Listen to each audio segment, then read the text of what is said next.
Hello বন্ধুরা, তোমরা সবাই কেমন আছো? আশা করি ভালো আছো, আর আমিও ভালো আছি। আজকে তোমাদের কাছে আরও একটা রেসিপি নিয়ে চলে এসেছি। রেসিপিটা হচ্ছে খুব সিম্পল রেসিপি, আর রেসিপিটা খেলে বুঝবে ভালোই হয়।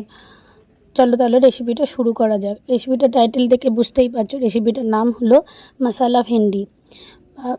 ভেন্ডি মশালা বা ভেন্ডির কারি, যা খুশি বলতে পারো। শুধু ভেন্ডি দিয়ে, তোমরা চাইলে এটাতে আলুও দিতে পারো, আমি আলু দিইনি, শুধু ভেন্ডি দিয়ে করেছি।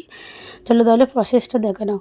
দেখো, ভেন্ডিগুলোর সামনেটার পেছনটা অল্প করে কেটে নিয়ে গোটা গোটা রেখে দিয়েছি, ধুয়ে পরিষ্কার করে নিয়েছি। এবার কড়াইয়ে অল্প তেল দিয়ে, আর তেলের মধ্যে অল্প নুন দিয়ে ভেন্ডিটাকে হালকা নেড়ে চেড়ে অল্প ভেজে নামিয়ে রাখলাম।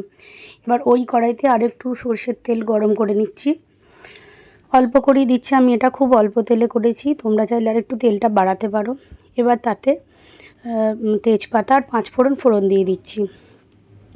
আর ফোড়নটা ছিটকাচ্ছিল, একবারে পরিমাণ মতো নুনটাও সাইড করে দিয়ে দিলাম।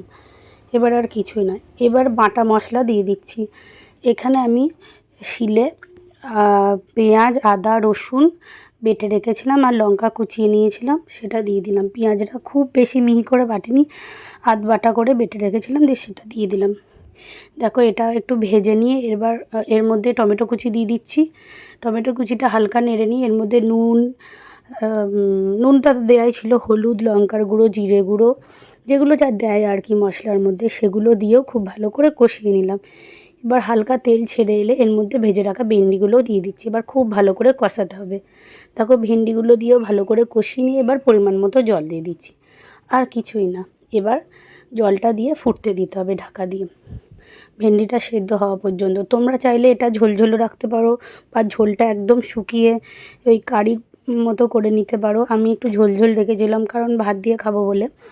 দেখো, লাস্টে নামানোর আগে গরম মশলার গুঁড়ো ছড়িয়ে নামিয়ে নিয়েছি। চলো তাহলে, আমার ভিডিওটা যদি ভালো লেগে থাকে তাহলে আমার চ্যানেলটিকে সাবস্ক্রাইব করে দেবে, আর ফেসবুক থেকে দেখে থাকলে পেজটিকে ফলো করে দিও।